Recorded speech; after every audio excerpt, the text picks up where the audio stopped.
I think we are ready to go. Hello, everybody. My name is Jost Wagner. I'm going to be your moderator today. Thank you for joining us on our 10th online seminar, Getting Through the Crisis Together, our Asian Dialogues on Sustainability in the Textile and Garment Industry. And today we have a very interesting topic. Our topic is called, How is COVID-19 changing the digital landscape for the textile and garment industry? And as a facilitator and futurist, I'm very excited about this topic. So this 10th online seminar is jointly organized by GIZ Fabric and the ILO's Decent Work in Garment Supply Chains Asia project.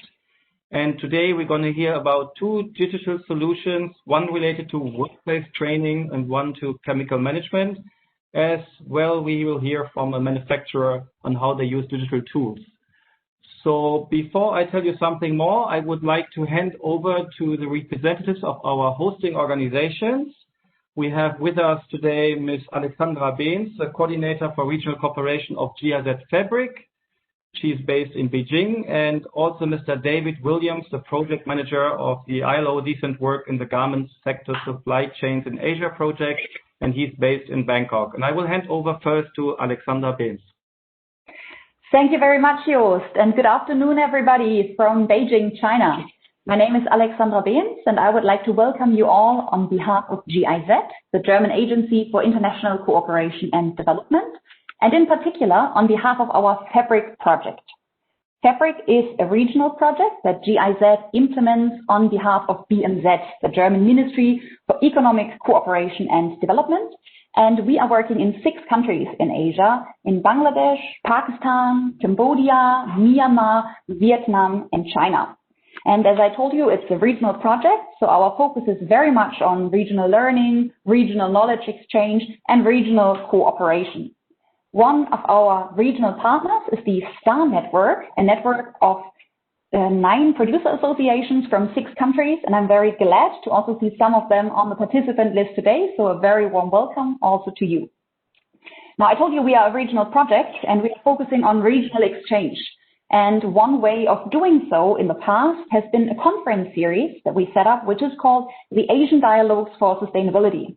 Now, I think none of you will be surprised if I tell you COVID-19 has made our conferences a little more challenging for this year than before. And at the same time, due to COVID-19, there is an even bigger need to exchange among the stakeholders. So we decided to start an online series, an online seminar series, which we call Getting Through the Crisis Together. And our idea was to offer a possibility for the stakeholders in the textile and garment industry to exchange on good practices on how to deal with COVID-19 in the textile and garment production in Asia, and also on ways of how we can overcome this crisis and make the industry more resilient.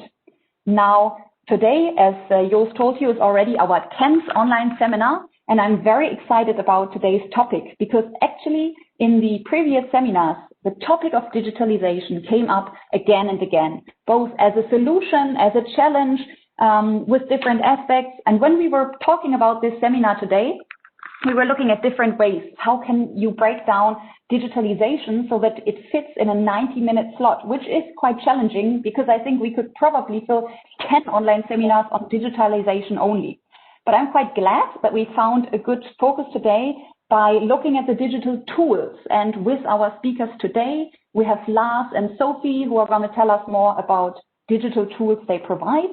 And we will hear from Herman Lung later on digital tools that are being used actually by a producer and also how automation can be used on part of the producer. So I'm very confident that we will have a relevant and interesting discussion.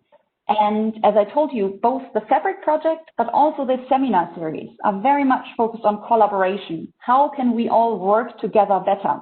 So I'm very, very glad that we are also walking the talk by organizing this seminar, which we are doing together with the ILO, precisely with the ILO's regional project on decent work in garment supply chains in Asia. And I would like to take this opportunity to express a very big thank you, especially to David Williams, who we'll hear in a bit, and also to Erin Goldman. Thank you very much for this really, really nice collaboration, and I'm very much looking forward to the discussion that we have here today. And on that note, I would also like to express a very, very warm thank you to our three speakers. I know these are very busy times for you, and we are very glad that you are finding some time to share your experiences and your expertise with us. I very much look forward to the discussion today, and I would like to hand over to David Williams. Thank you very much and looking forward. And hello and welcome friends and colleagues to today's online seminar on how COVID is changing the digital landscape for the garment and textile industry. I'm glad that we have a big participant count today. I think we've built up a good following for this webinar series, and that's in no small part the product of the hard work of the GIZ team in particular. So thank you for that. My name is David Williams. I'm the program manager for the ILO Sweden regional program, work in garment supply chains Asia, and I'm based in Bangkok, Thailand.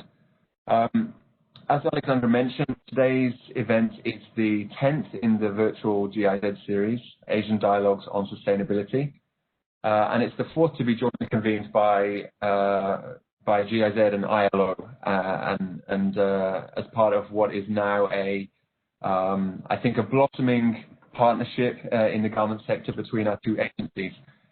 So the ILO CEDAR program, which I manage, was launched in 2019 with the goal of bringing together knowledge, insights, good practices from across the sector in Asia, and leveraging this for better regional coordination and on-the-ground action to drive decent work and sustainability.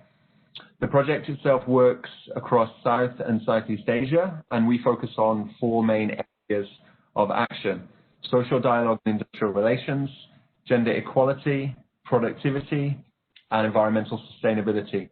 And in each of those areas, we're investing in a combination of knowledge, partnerships, and practical tools and support for the industry to help it transition towards a fairer, more inclusive, and more competitive business model for the future.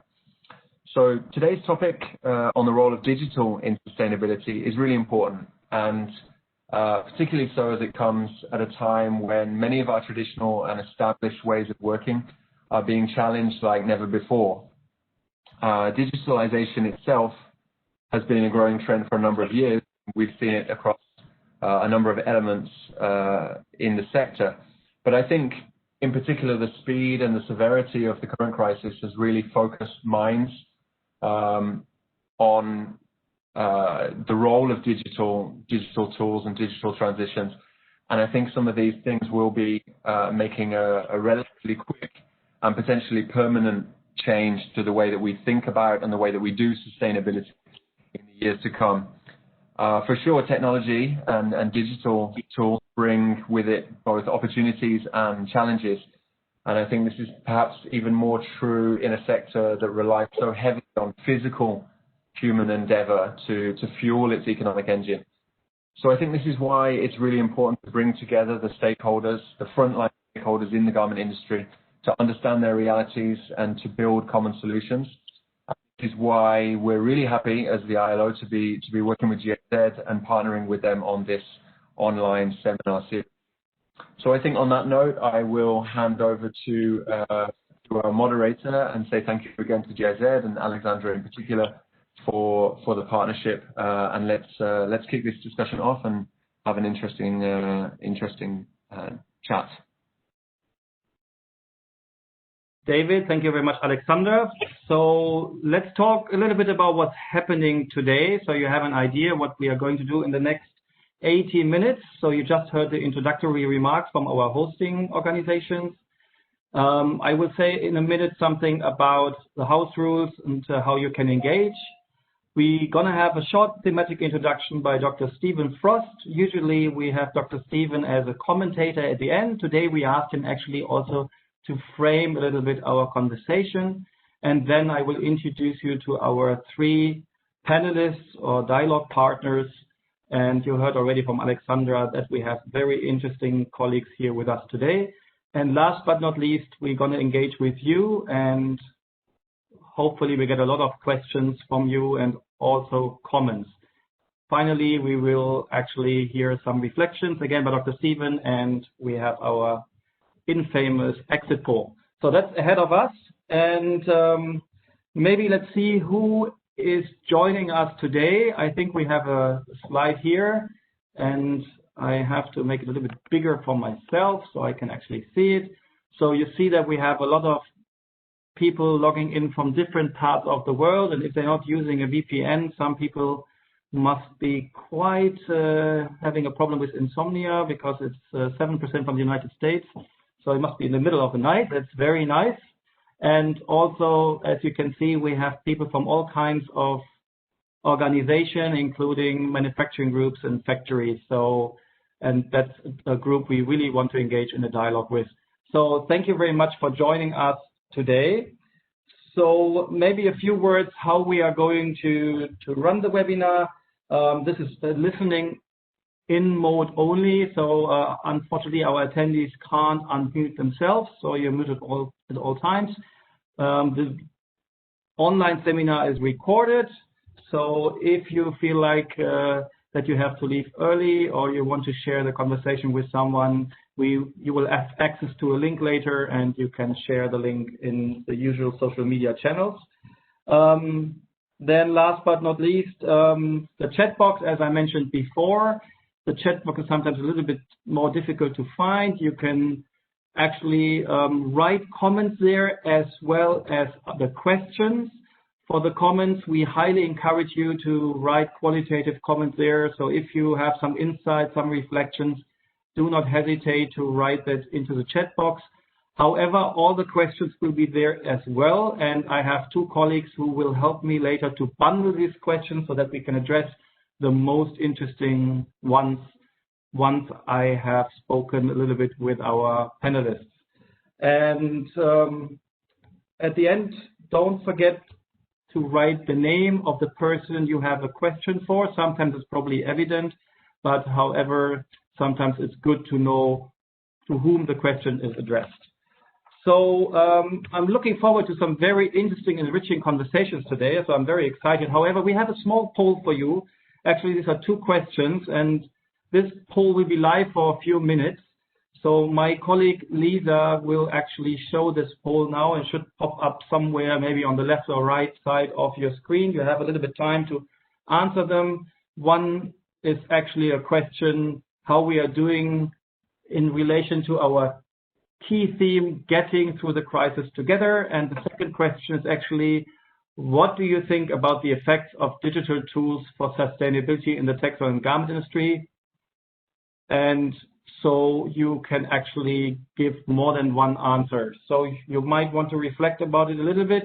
However, in the meantime, I want to ask Dr. Stephen Frost to frame a little bit our conversation today. As you might know from earlier events, he's a professor at the Chinese University of Hong Kong, but he is also the editor of the Fashion Sustainability Week in Review and the director at Go Blue. So Stephen, so maybe you can set a little bit the context for our online seminar today. Over to you. Thanks, Jos. I want to make 4 points about the topic regarding the digital landscape. First, I want to look at two terms that are often confused, digitization and digitalization, and by extension, the idea of a digital transformation. Second, I want to think about what's changing about that. And one of the words that I'm going to use here has come up quite a lot in online seminars so far, and that word is acceleration. Third point is to note some of the trends in a transforming digital landscape for the textile and garment industry. And then I just want to connect all this back finally to our discussion today so that the speakers can then begin. So today's topic is about a digital landscape, and we're in a digital landscape right now, courtesy of COVID-19 and Cisco WebEx. So websites, email, social networks, mobile devices, videos on YouTube, etc. But what I really want to focus on is this distinction between digitization and digitalization. So digitization is something that's been with us for a long time. So the conversion of analog to digital, scanning a book and converting the text to a Word doc, scanning in photographs of fabrics into a database of fabrics for online viewing. This is all digitization, has been with us for decades. Digitalization is the use of those digital technologies, those technologies that we all use, like our printer for scanning things, is the use of those digital technologies and digitized data and the impact of how we do things, whether for work or for otherwise. So, for instance, after scanning books, bookshops go online, people read books on electronic devices. So there's a deeper process occurring than just simply scanning a book. There's the beginnings of a change to a business model. But a digital transformation is something more. And in the business arena, I quite often find CEOs or other people talking about digitalization and a digital transformation as synonyms. But I think they're really quite different terms. And it's important for this conversation, not just today, but I think moving ahead in the industry as a whole, thinking about, are we talking about digitalization, or are we really talking about being on the cusp or the edge of a digital transformation? Now, a digital transformation requires a much broader adoption of digital technology and cultural change than simply, scanning books and bookshops going online. So to continue with the book example from before, the digital transformation occurs when the big publishers start to die, where individual writers publish and sell their own work independently online.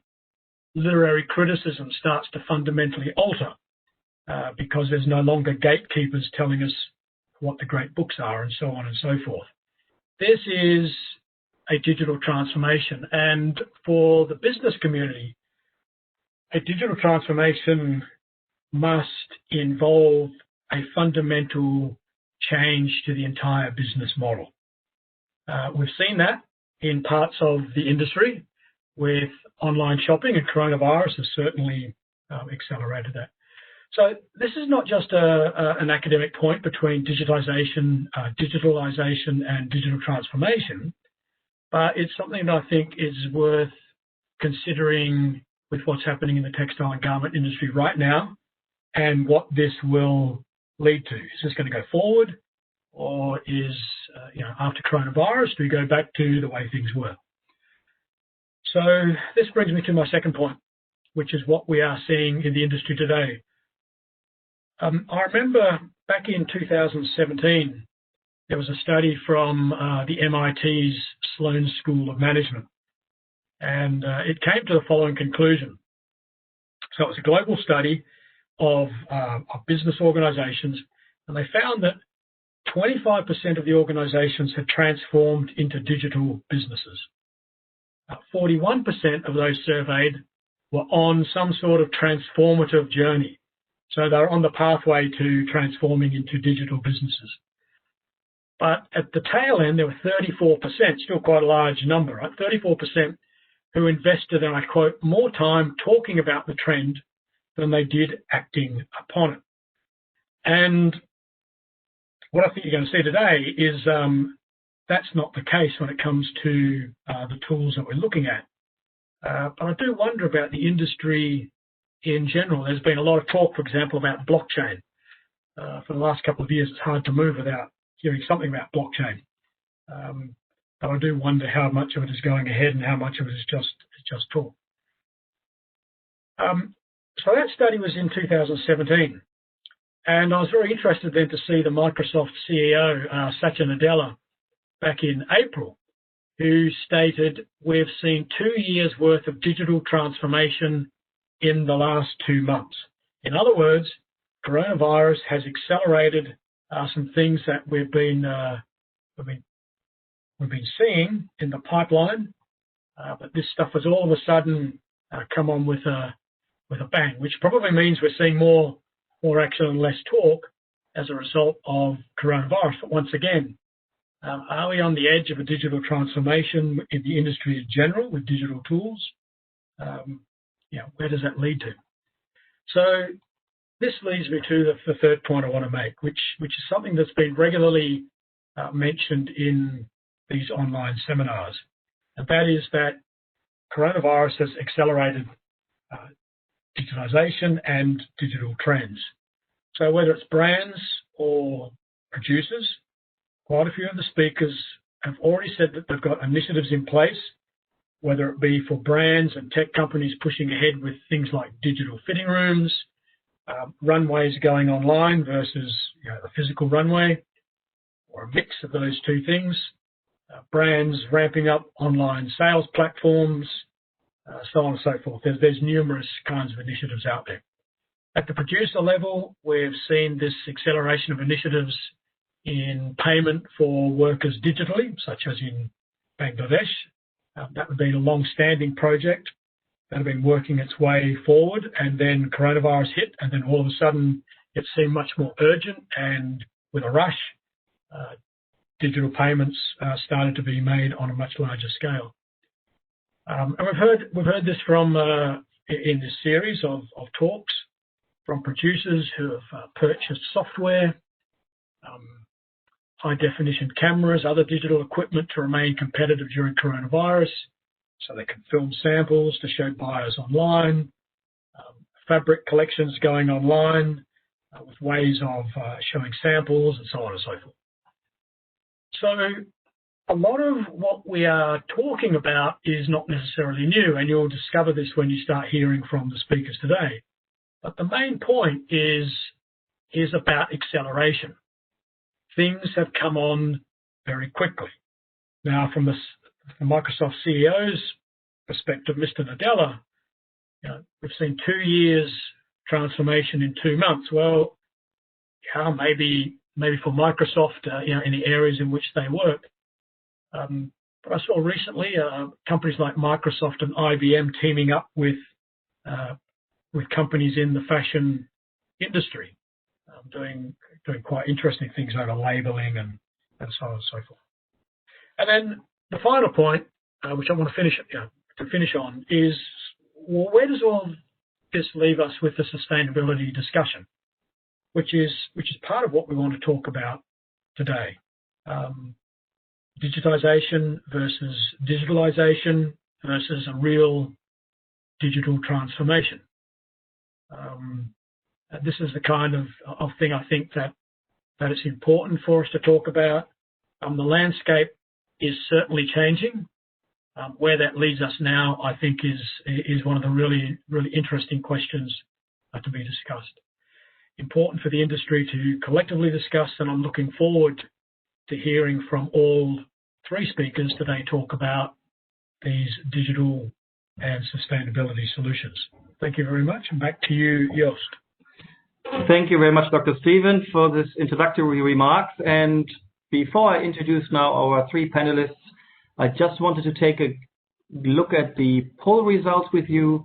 May I request to display the results of the poll and see if we see some interesting developments, because we always want to know. I see, so that it looks like that more or less most people think we are more or less doing more or less in terms of collaboration in the industry with all the stakeholders.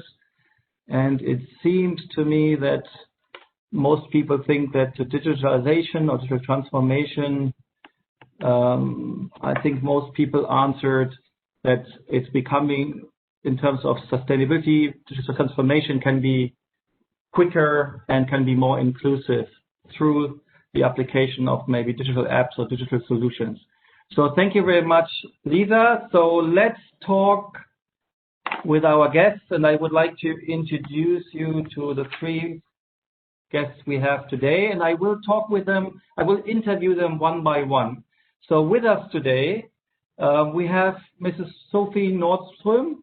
She's a co-founder and deputy CEO of GIZ, an education tech company that develops digital training platforms that advance corporate responsibility in global supply chains through worker education. And she has 15 years of experience working within corporate responsibility and worker engagement in markets across the globe. And I think specifically she stayed quite considerable time in Bangladesh. And secondly, we have Lars Dömer with us. He's the co-founder and managing director of GoBlue. GoBlue provides sustainability solutions to brands and retailers from the apparel and textile industry. And their digital platform, the Beehive, aims to revolutionize chemical management across the global supply chain. And Lars brings more than 20 years of international experience in the industry. He used to head global sustainability supply chain programs for Lindex and was also driving the environmental supply chain program of H&M.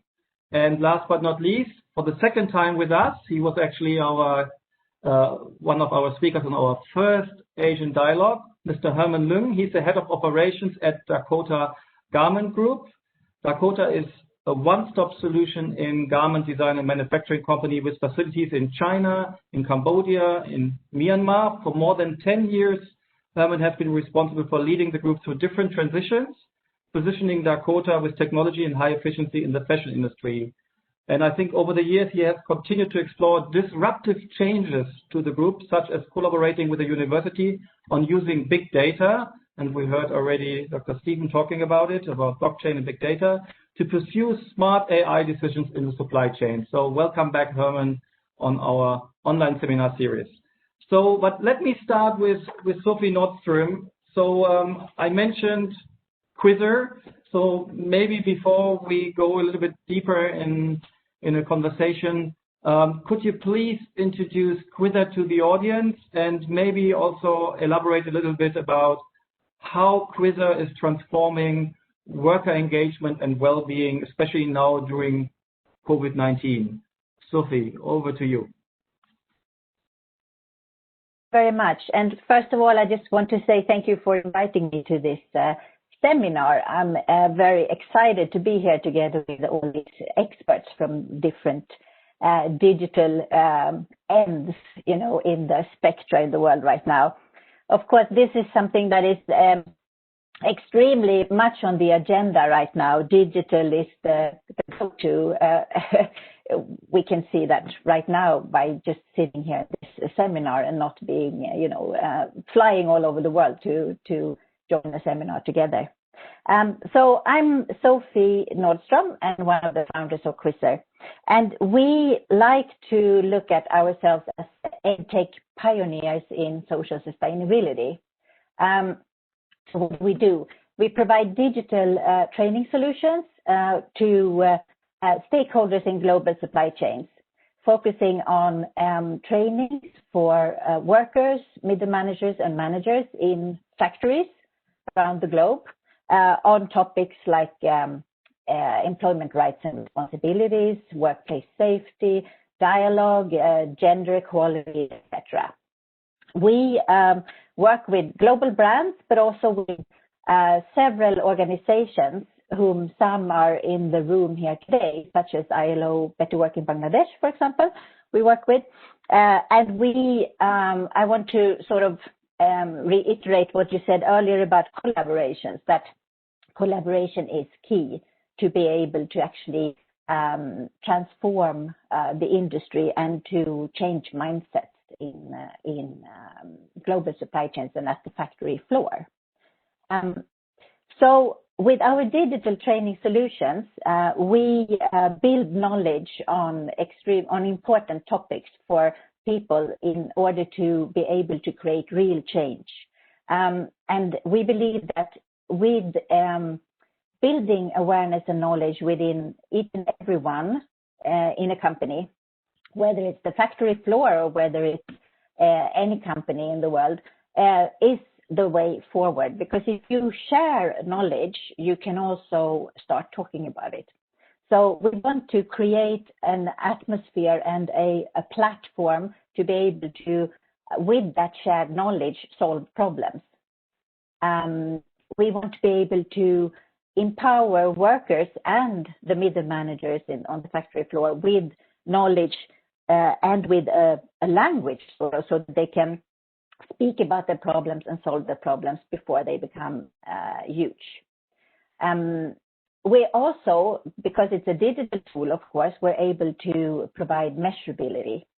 And this is something that when I started Quizzer together with my co-founder Jens Helmersson a few years back, that was one of the key issues that we wanted to solve, the possibility of not only bringing social sustainability into the global supply chains, but also be able to measure and share the outcome of the training that's ongoing.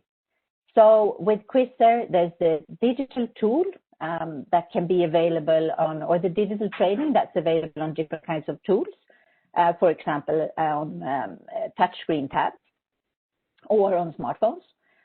There's a fun, light, and sort of engaging training with using short films, a little bit Netflix-like, you could say, short dramas or soap opera style that are answering the question of why is this important for me as a worker or as a manager? How can I use this knowledge that I'm learning?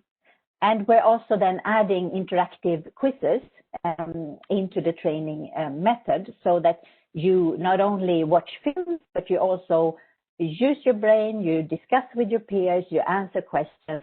And by doing that, we also get a measurability, a sort of a receipt. Did this person understand the topic and did they learn something?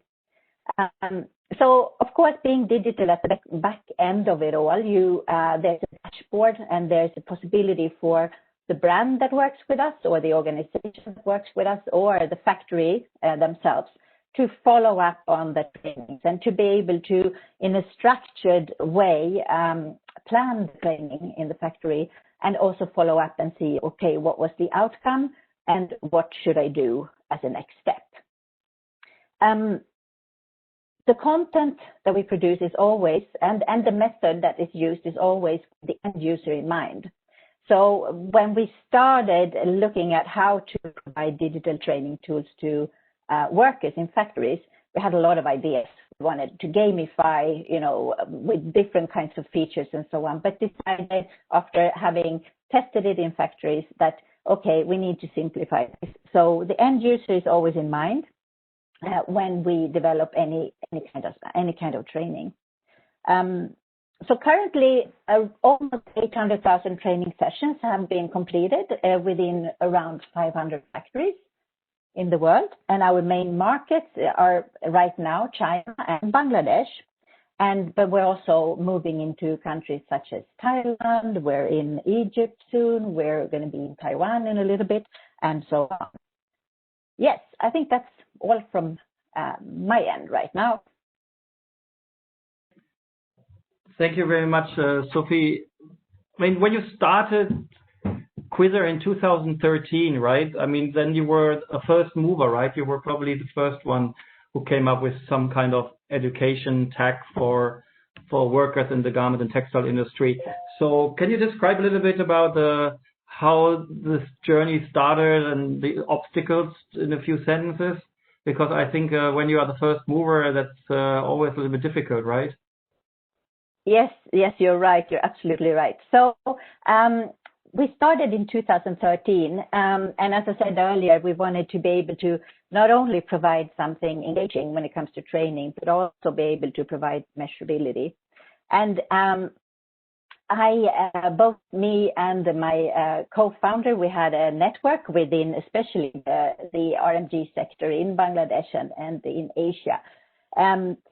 Most companies were saying that, yeah, wow, this is great, really, really interesting and innovative, but on-site training, face-to-face, I mean, that's what we need to work with still, because these are complex issues. We cannot just trust a digital tool because you can't interact and ask that digital tool questions, follow-up questions and so on. So there was a bit of a resistance, I would say. It has slowly been changing throughout the years. And we had some early movers with us actually to be able to start the journey with companies that are leading in social sustainability, that were sort of bold enough to take the step together with us. So actually from the very beginning, we did have customer financed development, and we were working very, very closely with our customers, the brands, making sure that the trainings were reflecting their code of conduct, everything like that. Now, today, of course, we see something totally different. And when COVID hit early this year, of course, all the trainings in the factories we were in stopped. Nothing was going on, There was like, and we thought, okay, wow, what are we going to do now? Like everyone else thought.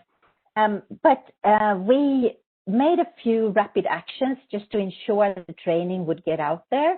And I have to say that what we found ourselves doing was to transform ourselves and the way that we are working together with organizations and brands, and also how we sort of deploy the training. And of course, digital or tech is the key to reach right now. So being able to reach out with rapid actions together with organizations such as ILO Better Work, for example, we made sure that there was trainings available for factories at an instance, or for workers, even if they were not in factories, but also challenging ourselves to find other ways of reaching people, even if they're not within those four walls of the factory. So right now, I have to say that I think that digital tool is the go-to for most of our partners today. And we see that organizations, factories, and brands are leaning more and more towards digital and asking us actually can you develop this also? Can you add that? Can we do trainings throughout the whole supply chain and so on? So I think we can say that there is a change of mindset when it comes to digital tools for sure. Mm-hmm. Thanks, Sophie. Okay, 800,000 people you have already trained, you said. So let's talk just for a moment, maybe more about, obviously you probably can reach more people when you use digital tools than when you do face-to-face training sessions, old school. So are there other benefits, or where are the real benefits of using a digital tool to train the workforce and the middle management? Can you, maybe for our attendees, enlighten us one more time about why we should go digital? Yes, absolutely. So I would like to add top management in that as well. So if you think about a company, you should be able to empower each and every person with the same kind of knowledge, but on their level. So I think digital, with the digital tool, you're able to reach each and every person in the factory on each and every level. And I can take one example. We have for a few years now been working with the ETIs in Bangladesh in a project on a social dialogue. They have a great training. It's a very extensive training. It's on-site, face-to-face, where they support factories to make sure that they have functioning worker representation in the factory. So functioning meaning that it's useful for the workers, but also for the managers, and they solve problems together. They started testing and working with a blended learning setup together with us, where digital was part of it. And the reason for that was because they saw that with the on-site training, you couldn't reach each and every person. You come in, you do training for a certain group of people, you go out again, and the project isn't ongoing forever, right? The digital tool stays in the factory. So what we did was that we combined their on-site training with the digital tool, meaning that with the digital tool, each and every person can get a certain level of knowledge. So you prepare the factory, you prepare the workforce for something. And then you can sort of reinforce and support certain people in the factory, for example, middle managers, to really understand the benefits of having a worker representative report something. And you can sustain the knowledge because the digital tool stays on afterwards. And I think that's the beauty of digital, that you can have a long-term approach towards the mindset change and the change you want to make in the factory. Thank you, Sophie. So I will come back to that because I think there are already one or two questions coming in regarding Quizzer. So again, to all our attendees, make use of our chat box. You don't have to write necessarily a question. You can also write comments or share peer-to-peer knowledge. So we try to be as engaging and interactive as possible.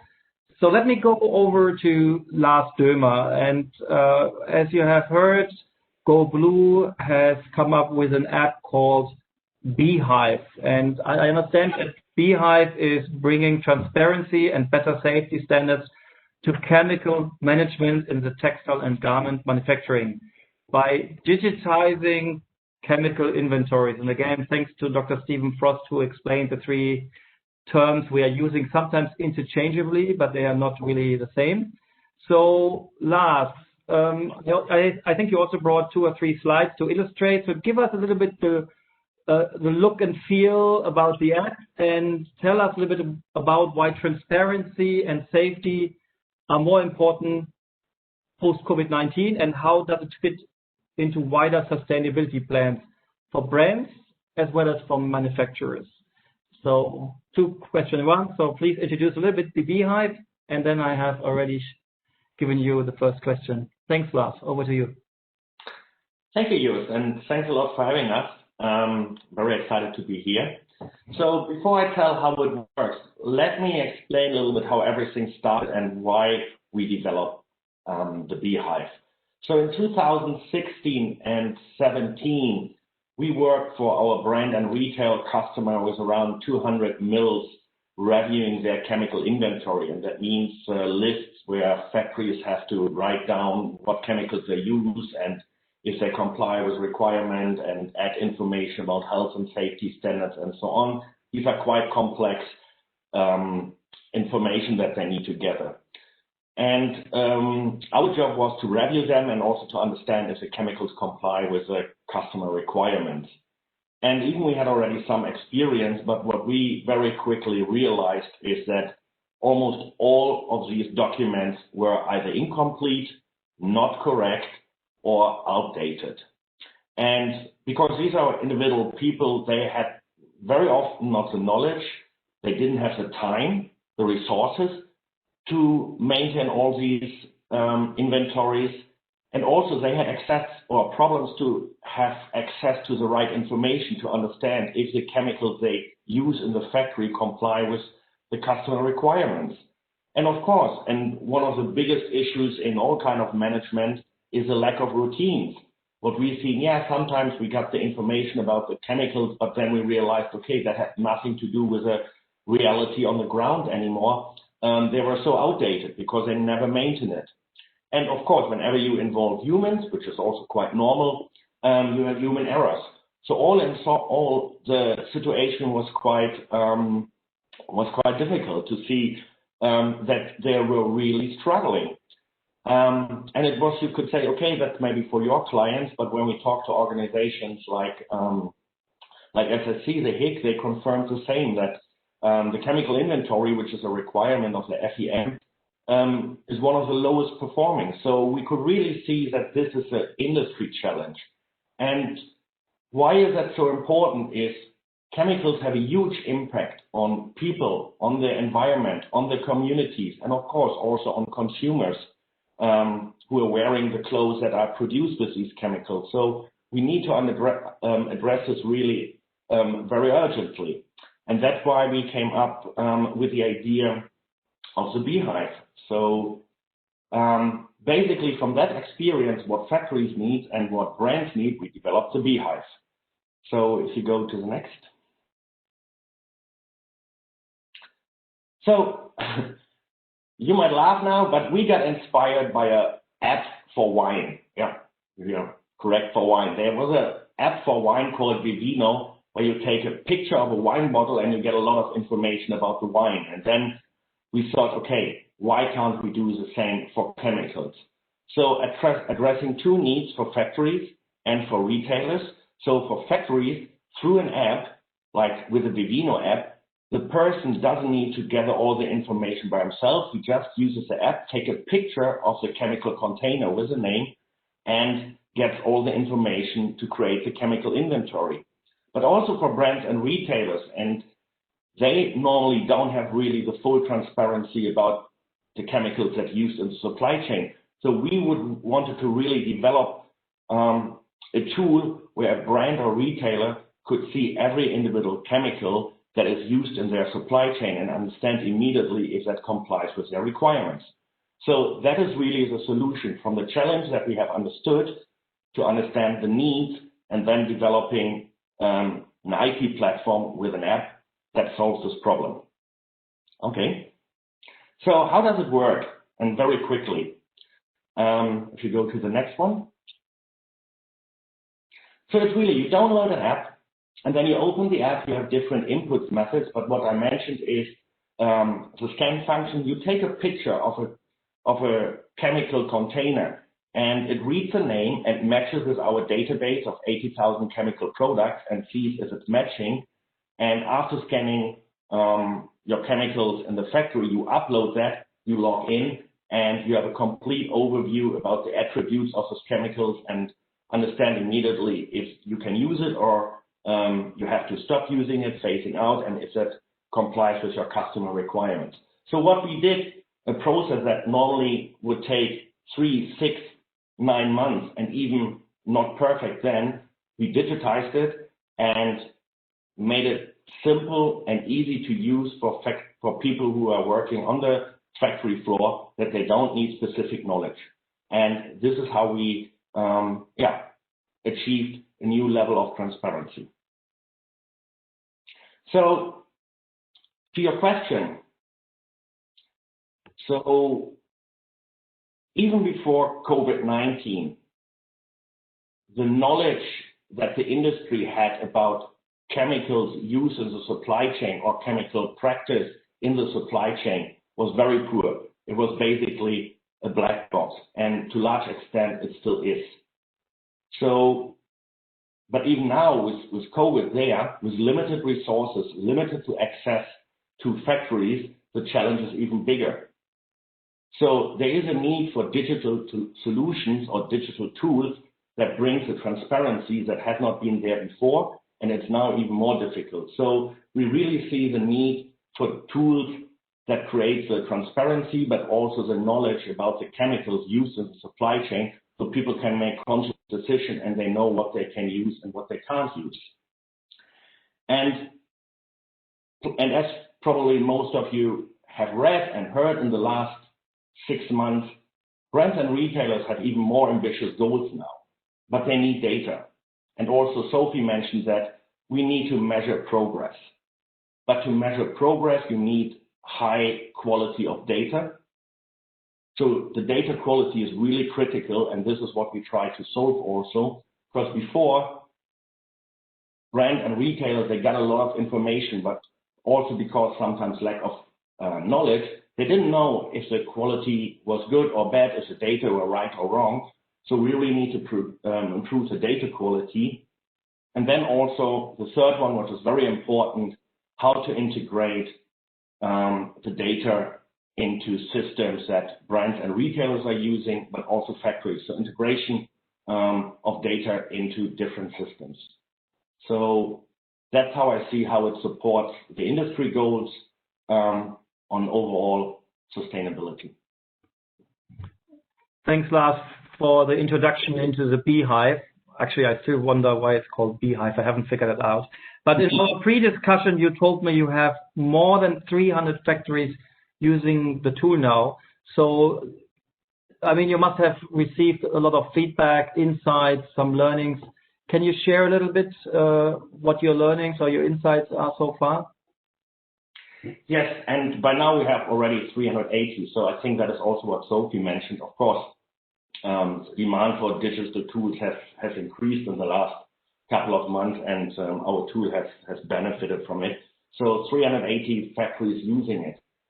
So what we've seen already, and even as a relatively young tool, we see already that the factories, the 380 factories, have scanned more than 20,000 chemical products. And for most of the factories, it was really the first time that they had this clear visibility. What chemicals do I use in my factory, and how do they comply with the customer requirements? So for them, it was really easy to start already to improve the situation, substitute chemicals, reach out to their chemical suppliers and ask, okay, can we get better chemicals, different? So we see a momentum, and that is the same on the brand side. So when they see the results in their at their desktop, for them, visibility, triggers also action, because once you know that their things are not perfect and you're in communication direct with your suppliers, you take action. So even in the very short time that we have launched it and working with, we see already that factories together with their customers moving towards phasing out hazardous chemicals. That is one thing. And the other thing, which is even, at least, from my perspective, equally important, we see an improvement on overall chemical management. And last week we had a kickoff with a larger group in Turkey, and there was also a supplier who mentioned clearly, yes, we use the tool to get a better score against a third-party verification.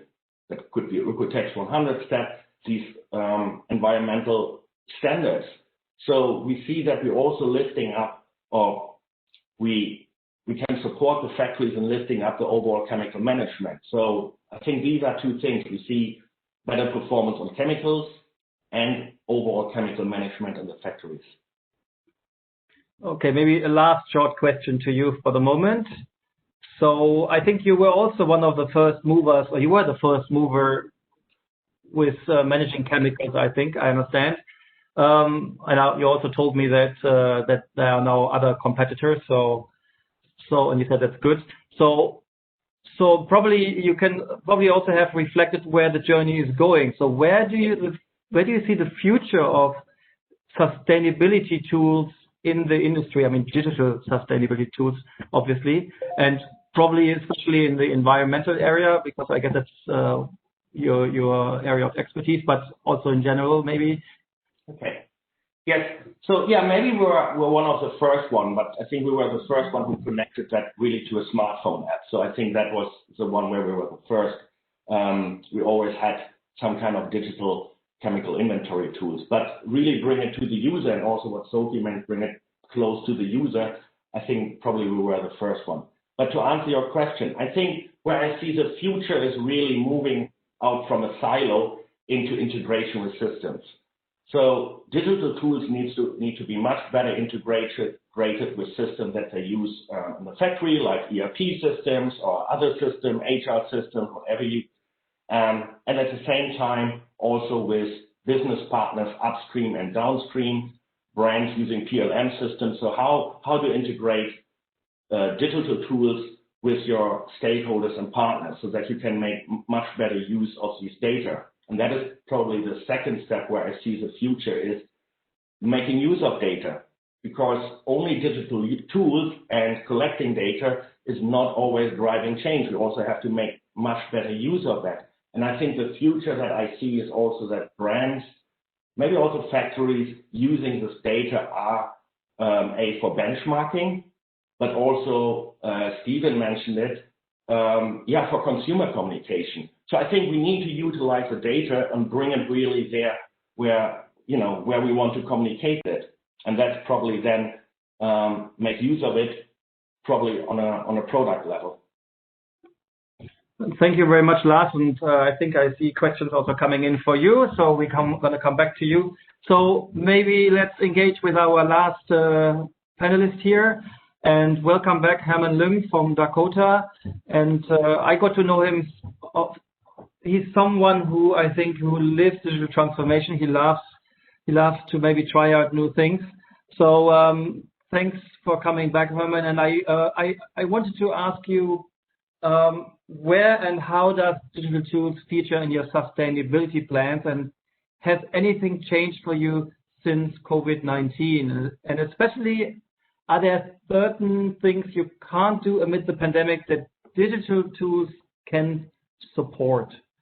And I understand that you have actually introduced a lot of new things in your company that were not there before. So you are actually a first mover, I understand. Over to you, Herman. Right. Thanks for having me today. So nice to see you guys again. Basically, a quick introduction. So my company, we have factories in Cambodia, Myanmar, and China. And then basically now we have like 8,000 workers in Cambodia, like 2,000 in Myanmar. In talking about sustainability connected to digital tools, so I would say that we have some kind of areas that we engage the digital tools during the sustainability. For example, for the when you talk about worker engagement, a quick example to be it is look at the country like Cambodia now. Actually, for the payment gateway, now they're having, like, it's very advanced.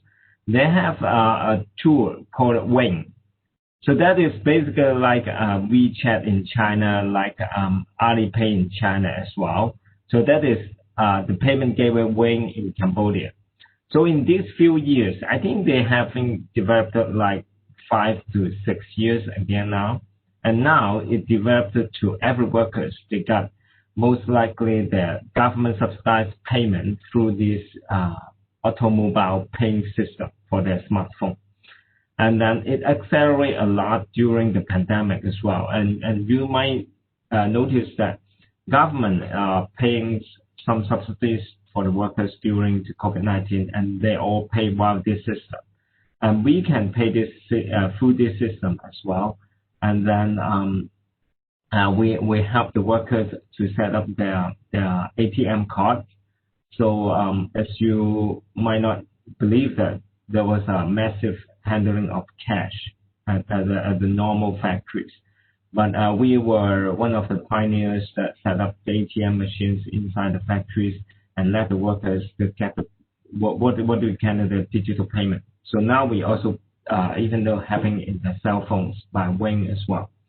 So the second one I think is the environmental management. So just like we talked about beehives, the like this software. We use another one by the collaborations with our buyers and also the external laboratory called Virio Veritex.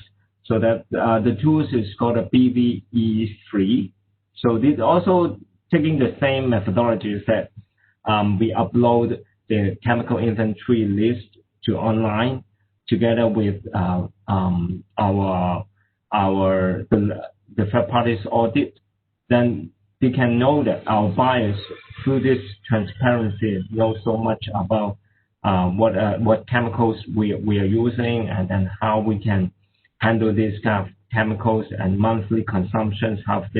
If this is hazer materials substance at the beginning of the process, then we will note it in a second.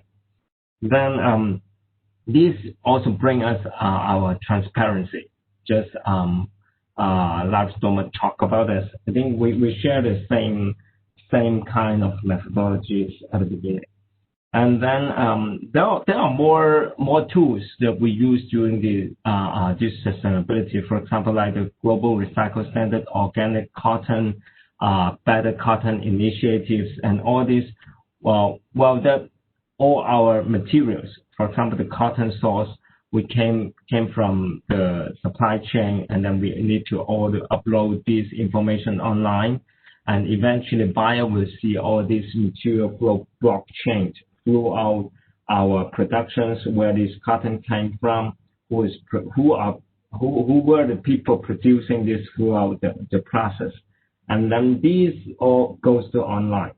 And to me, I think they are more like now, even though the factory audit The third party, for example, the auditor tend to audit sometimes because of COVID-19, they just use a virtual camera.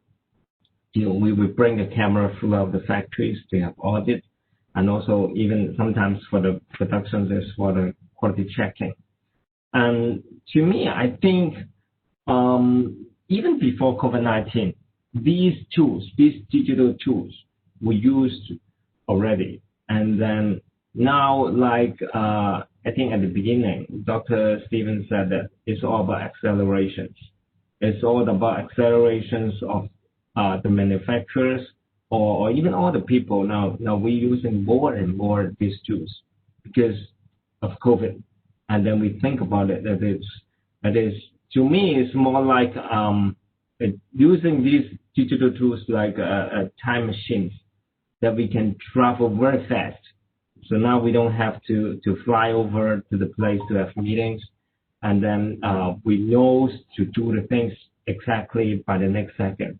One more example is we are using the 3D software. The 3D software helps us to solve these sampling concerns. Before we make a lot of physical samples, but because of COVID-19, we use this more and more. We utilize more and more of these 3D samples, and we save the samples, save a lot of, the logistic, the courier service, and all of this. But all these things could still get done. Yeah, I think it's all about accelerations, but all the way we use all these digital tools. Yeah, first. Actually, initially I wanted to ask a little bit to tell us more about your journey with using digital tools in the area of sustainability. If there is, you already mentioned some of it, but can you share a little bit how difficult it is to actually introduce these kind of digital tools? I mean, I know you're converted, but did you have to overcome a lot of obstacles, opposition, skeptics in your company? I think, well, this is all about the mindset change. But, maybe I'm not changed enough either. But the problem, I think, to get into these tools, well, we have steps to do this. And most of the people, and we know, the workers know, the user knows all these advantages. But people just like habits. People will stick the way where you are unless they see the benefits clearly. So I think the biggest difficulties right now, for example, the workers, for the payment, I can tell you it uses us more than a year to convince half of the workers to use the online digital payment for part of their salary, not most of them. And of course, it comes to how's the country, how's the people see physical money notes by themselves, or how they see it from the cell phone. So it needs time to change the habits, and then it needs time to prove the benefits over there. And for the chemical handling, I think for traditional manufacturers, a lot of people right now still, we don't, a lot of people, maybe we still have these fathers, we don't like too much transparency amongst to buyers, among to other people, because this in related to internal operations, and then outsider may not understand completely. But now, we are using a lot of tools, making a lot of transparencies, and it brings a lot of responsibility. And these comes to, I think, to a long-term perspective, brings to a better business, better relationship, and better trust between the buyers. And then this also need certain period of time to make internal organization change. So mindset, not only the managers, not only down there, but also the top executives as well. Yeah. So no matter workers or even top executives, I think a lot of things come to mind changes unless you prove, or the tools itself or the world proves this. It really helps everybody make a better lives, make a better business, and better environment for everybody. So is what I think. Thank you, Herman. I have one last question before I fire a lot of questions to all of three of you. Looking at the future, digital tools, especially those related to automation, have the potential for a lot of job losses in the industry. So where do you see the industry in the next 20 years, and what would you recommend in terms of skilling the workforce? I think that's a question many people have in mind. I mean, that's a very difficult one, but just to hear from a manufacturer, maybe some of the preliminary thoughts. I'm always happy to share some of this futuristic thinking. What is about the future? To me, we always think about is what is the traditional model right now, even though we are in the way of transforming. Now, as a manufacturer, we do the traditional model. What it says is we invest. We make a big capital. We find a big capital source, and then we invest. And then we invest looking for the best return on investment. Basically, for the shortest time, the highest return. I think this is traditionally, I don't know if a traditional mindset of a manufacturer, and which means that people tend to think in very short term. And then the problem now we have is when we invest a factory, when we as a manufacturer, we have to invest a factory, we have to rent a place, we have to buy all these machines, access to get in place to get the products finished. But the problem is right now is when the COVID gets hurts the global economy even worse, and digital tools accelerate all these things of this. Sooner or later, I'm thinking probably a shared economy concept would apply in manufacturing as well. For example, what is we see it is maybe 10 or 20 years later is coming on. Not many people is really owning a factories. Not many people are really interested to invest in factories or build factories. Probably these factories were built by the last big winner. I mean a big winner is going to invest all these factories, facilities in the world, and who else interested who might run these factories, share economy concept as well. Then a lot of manufacturers will think this way, because when the environment get more competitive, when these investments getting harder and harder and get return, and then not many people are interested for this. For example, like Uber, not the drivers own a car, like a lot of the same concept right here. So when I'm seeing in the future, it is like a winner take all strategies is more and more sooner is gonna happen. So there's most importantly these big winners, manufacturers, these people that are gonna invest big factories, they are going to make process more standardized, make these share factories more environmental friendly, and then for the workers, probably even the more crazy thinking is no workers are really workers, and then they work all independently by their own, freelance working. When there are orders, there's work. When there's no order, they tend to work on themselves as well. So I know this is quite early to talk about this, but look at the other business now is really happening, and even COVID, I think, will probably accelerate this concept more and more in the future. Yeah, thanks, Josh. Thank you very much, Herman, for sharing some futurist thoughts. So apparently there are some very interesting, sometimes dystopian, sometimes very positive scenarios out there, how the future might unfold. So let's get into a conversation with our colleagues. And there are a lot of questions that came in by the chat box, and I try to ask everybody to be as concise and brief as possible. And I start with Lars. And as I mentioned before, questions are coming in with the help of two colleagues who are trying to bundle the questions for me so that I can listen more carefully to our speakers.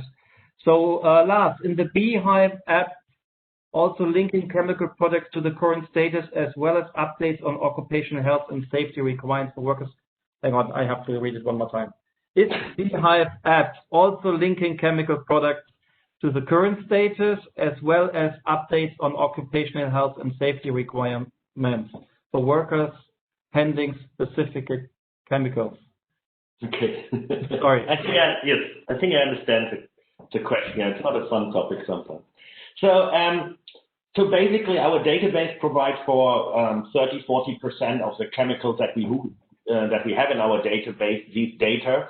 But it also gives the opportunity to add these data for the user, the factory, and they need to retrieve the data from safety data sheets. But we're building constantly the database and getting more information. So yes, but not for all products. Mm-hmm. Thank you. So here's a question for Sophie from Samin Kashmi. Studies show that smartphone penetration or digital literacy is very low among female RMG workers in Bangladesh. Can you elaborate a little bit on your training model, duration, or how you address female RMG workers' initial fear or discomfort with digital training, or did you face also other challenges? So she would like to know more about that. For that question, I think it's really relevant. What we do with the GIZ training is that we build digital literacy. We have the training is extremely easy to use. So as I said earlier, we've been killing a lot of darlings in the sort of gamification field when we develop the training. So it's very, very simple. You may basically follow a green button to be able to maneuver through the training. It's short snippets of training, films, engaging films, often live action, a little bit of animation to explain maybe the how question, but the why question is often live action films, and a few quiz questions. And what we do to address that particular issue is that we encourage small group trainings where peers are supporting each other. So for example, when a factory when they do their training plan, we support them to sort of identify the groups in the factory and the specific needs they have, and to put groups together so that they can support each other. I have one short, if I can just bring one short example up in this answer as well. So we work with the BSR, digital wages tech tool, both in Bangladesh and in Cambodia, actually. So it was really interesting what Herman said about the, digital, the transformation there. The transformation in Bangladesh is also huge, due to COVID. It's very, very quickly, people that are only wanting cash are now using digital wage pay. And the training with the BSR is a blended learning where you have on-site and the digital tool. There was a lady in one of the groups that absolutely was terrified of the tablet with the training. And she said, no, I'm not going to do this. Eventually, she got curious because the others were doing it, and she started using the tool, and she left the session with saying that I'm going to go home to my husband and teach him about budgeting and saving. So I think that by just exposing people to digital tools, making them super, super simple, supporting with voice support so that they can also listen to questions and answers, you're actually starting on a journey for real change. Thank you. A nice story about the tablet. Judy McKay has a question for Lars. So when I was investigating chemical MSDS on the factory floor during monitoring, I found labeling to be inadequate. First, the local language was not available for made in Japan, made in USA, Singapore, etc. And second, the chemical suppliers, when contacted, would send data sheets, but the formula would change routinely. How do you manage? Do you label the year of manufacturer? Oh, it's a bit, I try to answer it quick and simple. So basically we have a database where we got the data from the chemical supplier, so we're not relying on the labeling on the container. As long as the name is there, we have the updated data in our database. So we tackled part of the challenge that she mentioned. The other thing is that safety data sheets, and this is absolutely true, the quality is very poor. So we're not providing very often the information from a data sheet, but in the first step, compliance information if a chemical is in compliance with customer or not. So this is a wider industry problem, and we try to solve it to promote chemicals that comply with third-party standards and come from reliable chemical suppliers, and using also brands and customers to push for certain chemicals where we know that the data quality is better. It's a bit difficult to answer that in 10 seconds. Thanks, Lars. Question to Herman. There is Natruong who would like to know, what is your advice to other companies and producers to apply these digital tools or approaches in the current and coming situation? So probably some peer-to-peer advice here. So can you share some free consultancy advice here? Right. I think to offer us a general approach, it is these digital tools, they really help us to basically understand ourselves better. And then, of course, a lot of people use these tools as a relationship to build with the buyers and also the buyers' requirements. And then there are a lot of rigid requirements for buyers. If you want to do business with them, you have to make sure you comply with this system, or you find people to work with this kind of system. So that kind of approach would be very difficult. It's very difficult because if the supply itself they don't believe in the system.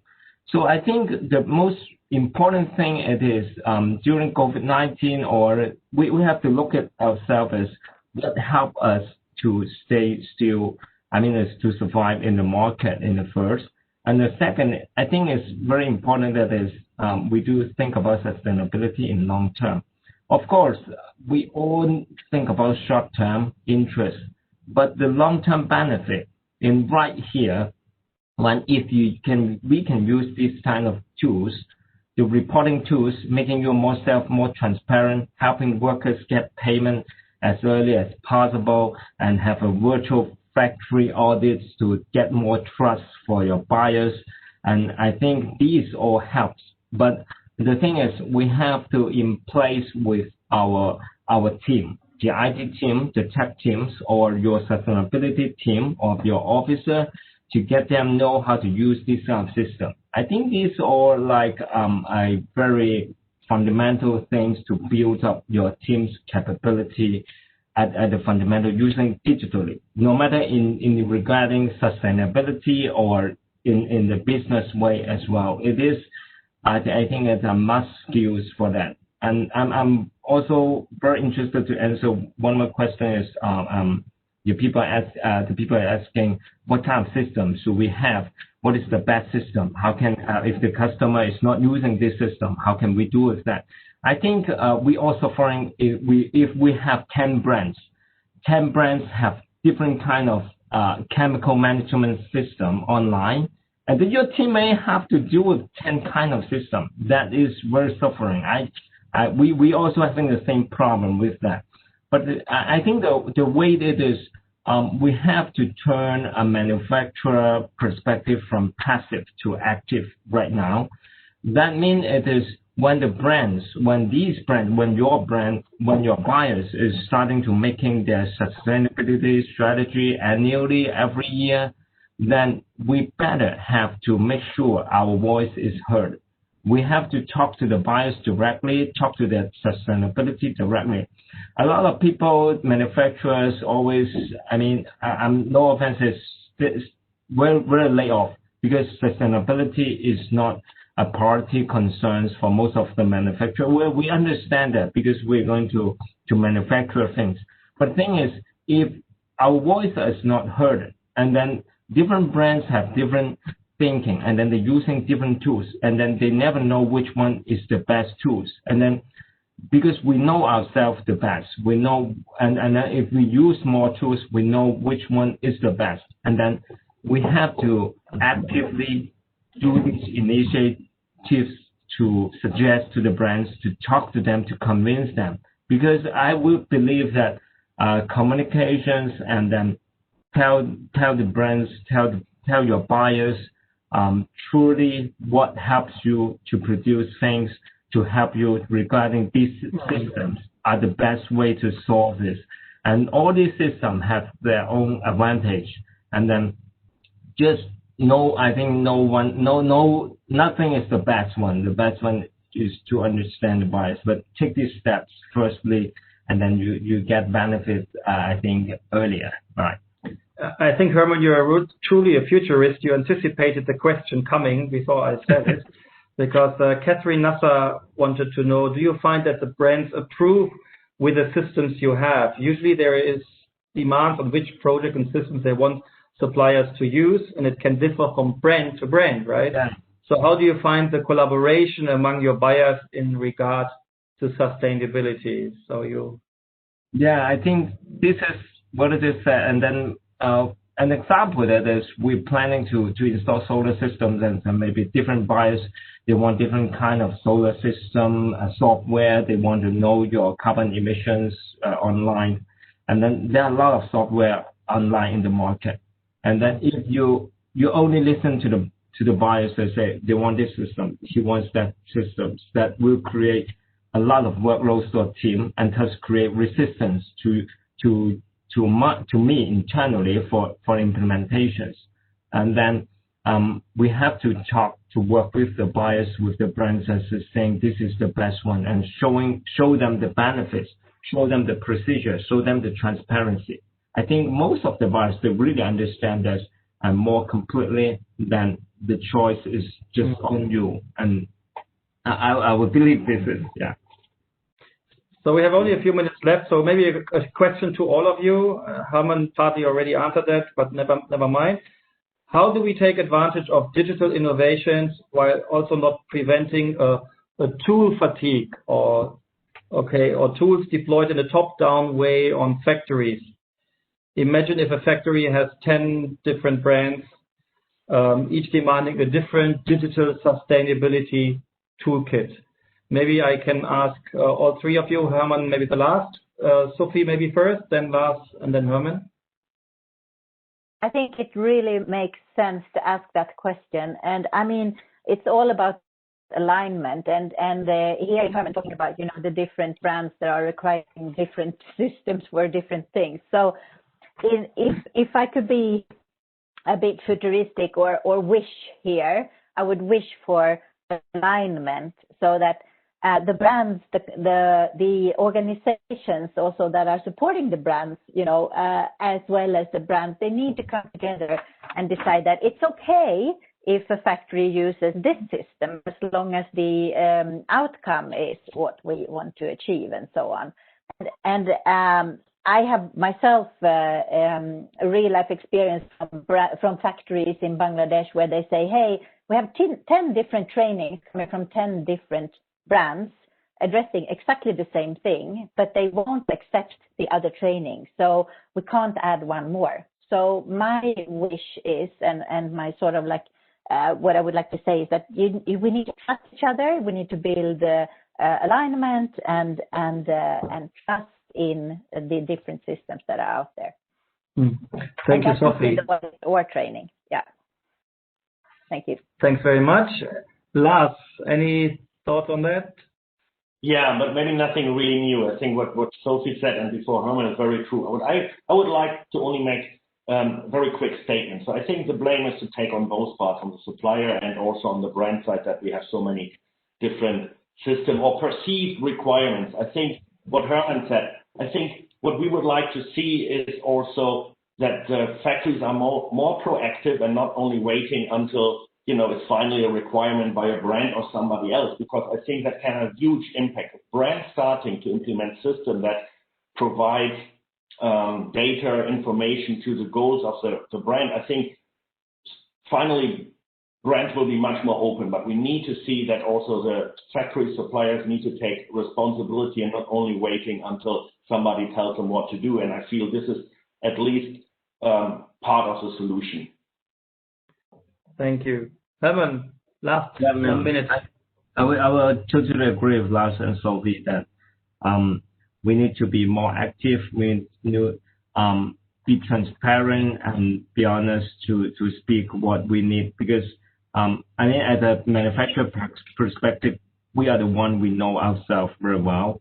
And if we look at for a long-term benefit rather than a short-term benefits, we should look into sustainability development using all these tools.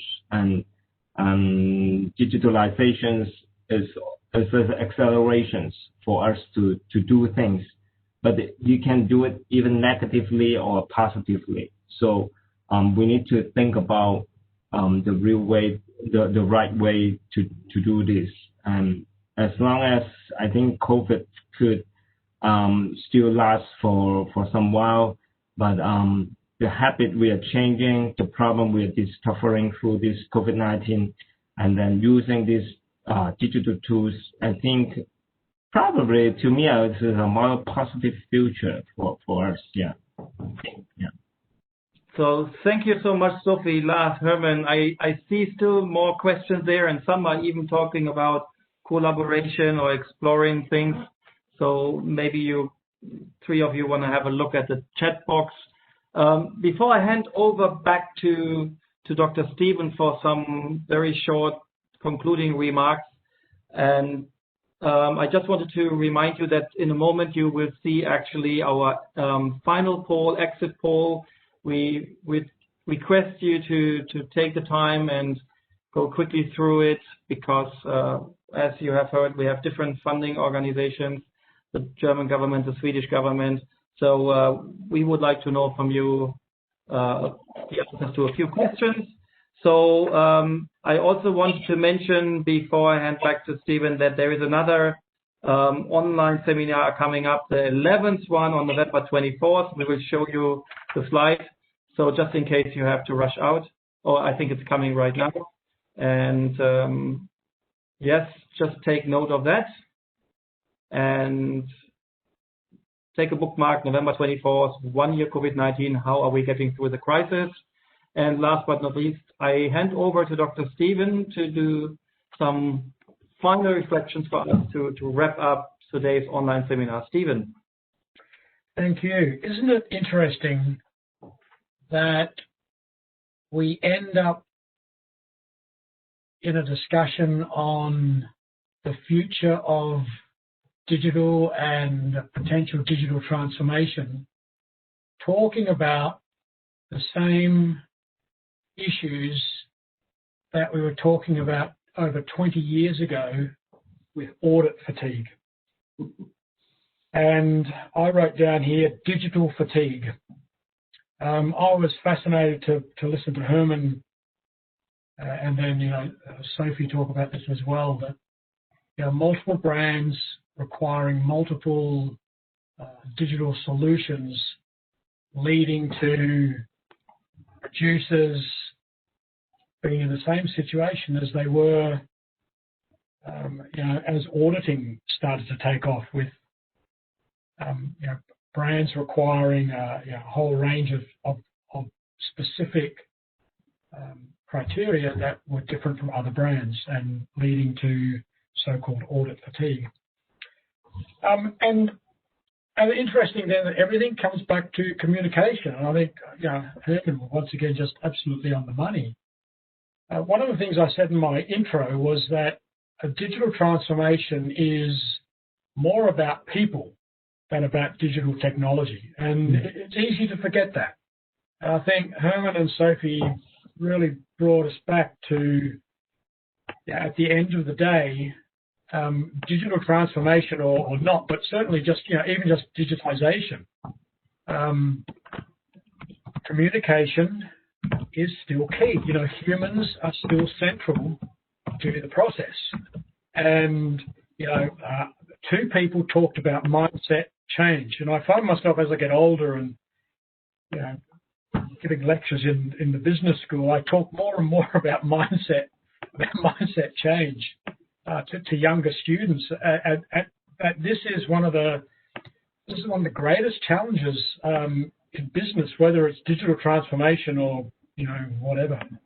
Then just a final thing. There are a couple of other things. I'll just finish up with one thing that Lars said, that about moving from silos to integrated systems, making use of more data, bringing stakeholders into the equation. And once again, it's about people, and it's about communication. And I don't think we can lose sight of this. We all get excited over, well, not all of us get excited over blockchain, but some of us get excited over blockchain or new this or new that, new piece of software, this, that. But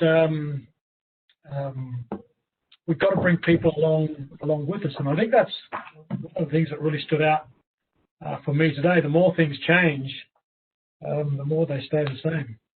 Back to you, Jos. Thank you very much. Thank you so much, Stephen, for the final reflections. Maybe let me finish with one of my favorite sentences.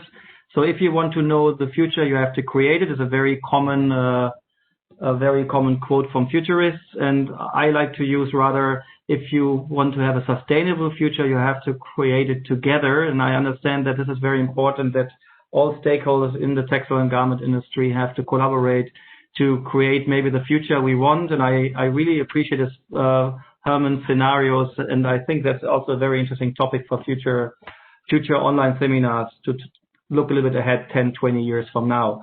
So I think this is all what we have for you. I hope you can make it to the 11th online seminar on November 24th. 1 year COVID-19, how are we getting through the crisis? So maybe do some retrospective, some reflections.